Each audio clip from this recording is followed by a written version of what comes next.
तो दोस्तों, एक तरफ विजय शाह, दूसरी तरफ देश की बेटी सूफिया कुरैशी। इन्हीं जनाब विजय शाह का माफीनामा आया है।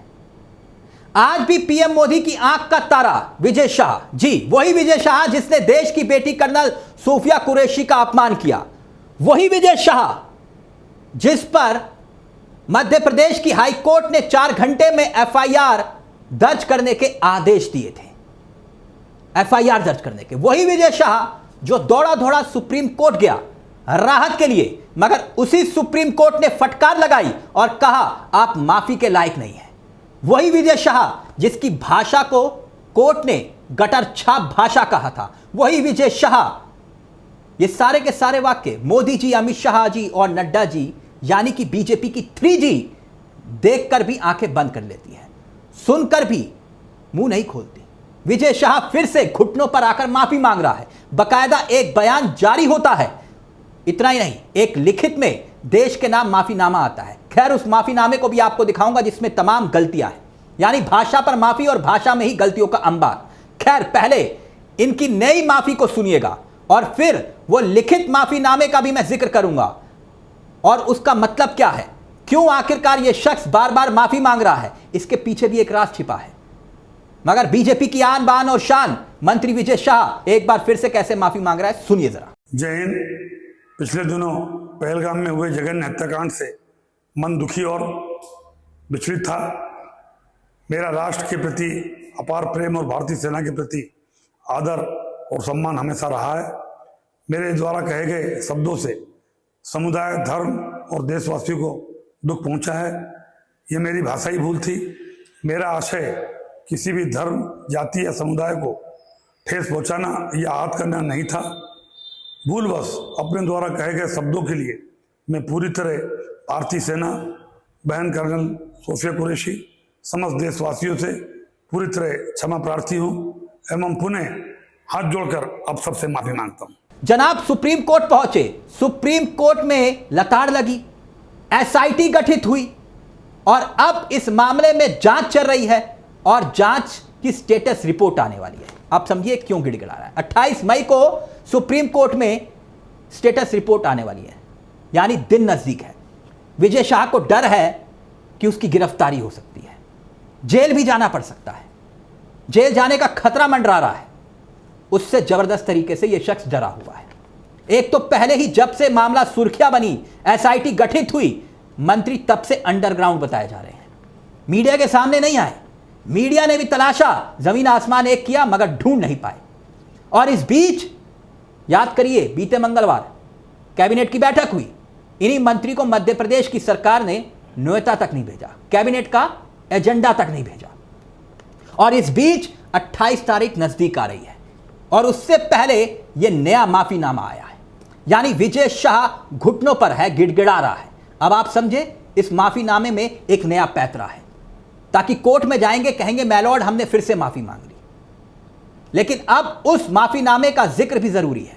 बीजेपी की शान में 4 चांद लगाने वाले कर्नल सूफिया कुरैशी को आतंकियों की बहन बताने वाले इस शख्स ने कहा क्या था, पहले वो सुनिएगा। फिर से याद इसलिए दिला रहा हूं क्योंकि इस बयान के पीछे एक और कहानी भी है। पहले इस बयान को एक बार फिर से सुनिए और फिर एक सवाल आपसे। जिन्होंने हमारी बेटियों के सिंदूर उजाड़े थे, वही कटे पिटे लोगों को हमने उन्हीं की बहन भेज करके उनकी ऐसी की तैसी करवाई। एक बार मोदी जी के लिए जोरदार ताली बजाओ। उन्होंने कपड़े उतार के हमारे हिंदुओं को मारा और मोदी जी ने उनकी बहन को उनकी ऐसी की तैसी करने हमारे जहाज से उनके घर।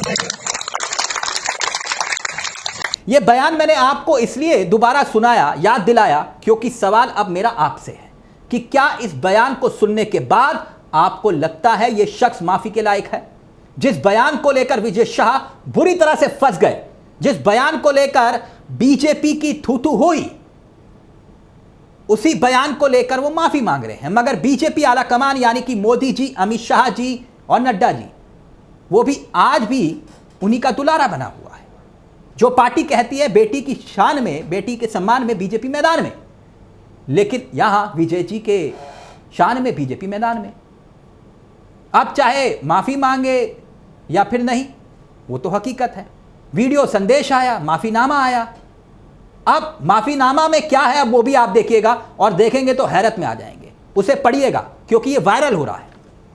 उसमें विजय शाह जिस तरह से शुरुआत करते हैं उसमें जय हिंद की शुरुआत है, आप देख सकते हैं जय हिंद लिखा हुआ है और हस्ताक्षर भी है विजय शाह के, लेटर हेड भी उन्हीं का है। और वो लिखते हैं पिछले दिनों पहलगाम में हुए जघन्य हत्याकांड से मैं बहुत विचलित हूं, दुखी हूं। और साथ में आगे कह रहे हैं मेरा राष्ट्र के प्रति अपार प्रेम है, भारतीय सेना के प्रति आदर है, सम्मान है, वो हमेशा रहेगा। मेरे द्वारा कहे गए शब्दों से समुदाय, धर्म, देशवासियों को दुख पहुंचा है, ये मेरी भाषाई भूल थी। मेरा आशय किसी भी धर्म, जाति, समुदाय को ठेस पहुंचाना, आहत करना नहीं था। मैं भूलवश अपने द्वारा कहे गए शब्दों के लिए पूरी भारतीय सेना से, बहन कर्नल सूफिया कुरैशी से, देशवासियों से क्षमा प्रार्थी हूं और पुनः हाथ जोड़कर माफी मांगता हूं। अब यही माफीनामा दोस्तों सोशल मीडिया पर वायरल हो गया क्योंकि हस्ताक्षर है उनके, तो इसका मतलब ये उन्हीं का है, लेटर हेड भी उन्हीं का है। क्योंकि इसमें लेटर हेड में जो भाषा लिखी हुई है और भाषाई माफी मांग रहे हैं, उसमें लिखित में तमाम गलतियां हैं। और सोशल मीडिया पर अब उनका मजाक हो रहा है कि भाई आधा दर्जन से ज़्यादा गलतियां छपी हुई हैं और मंत्री जी ने साइन कर दिए। खैर, मंत्री जी ने साइन कर दिए इसका मतलब ये नहीं है कि उन्होंने माफ़ी नहीं मांगी, माफ़ी मांगी। आधा दर्जन से ज़्यादा गलतियों का मतलब ये है कि मंत्री जी के पास जब भी फाइल आती थी वो साइन कर देते थे, वही पुरानी आदत है उनकी। तो इसलिए उन्होंने, हो सकता है कि टाइप किसी और ने किया हो, मंत्री जी के सामने आया हो, मंत्री जी ने साइन कर दिया हो। तो इसलिए ज़्यादा हैरत की बात नहीं है, यह मंत्री जी के मंत्री पद पर लटकी हुई तलवार का डर है। चंद दिनों में अब यह साफ हो जाएगा कि मंत्री का आखिरकार क्यों और क्या होने वाला है। वैसे उम्मीद कम कीजिए क्योंकि एसआईटी 28 मई को स्टेटस रिपोर्ट देगी। कम क्यों? क्योंकि पहले ही मध्य प्रदेश की पुलिस ने क्या किया था, यह शख्स घुटनों पर जरूर है। मध्य प्रदेश की पुलिस का एक बयान छपा था, याद कीजिए, जिसमें सीधे तौर पर यह कहा गया था कि हमें विजय शाह का बयान, जो बयान है हम वो तलाश रहे हैं, पूरा बयान। यानी पूरी दुनिया ने उस बयान को सुना, हाई कोर्ट ने स्वतः संज्ञान लिया उस बयान को लेकर, सुप्रीम कोर्ट ने फटकार लगाई, 4 घंटे में एफआईआर दर्ज हुई, एसआईटी गठित हुई, मध्य प्रदेश की पुलिस को वो वीडियो मिला ही नहीं। यह है अजब और गजब। तो इसलिए हमने कहा कि अब स्टेटस रिपोर्ट में क्या आता है यह बहुत हद तक साफ होगा, लेकिन उससे पहले मोहन यादव की सरकार का यह दुलारा आंख का तारा एक नया पैतरा निकाल रहा है। यह कितनी ज्यादा भावनाएं क्षमा के लिए सामने आई हैं, यह आप खुद सोच सकते हैं।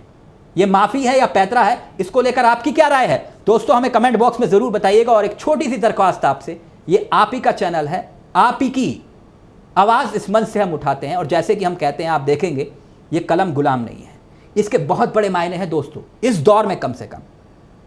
और उम्मीद करूंगा इस कलम को बचाए रखने की कोशिश आप भी करेंगे। मेरा कहने का मतलब बस इतना है कि आप इस चैनल को सब्सक्राइब करिए। ये आपका मंच है, आपकी आवाज़ है और जिम्मेदारी मेरी है। नमस्कार, जय हिंद, जय भारत दोस्तों।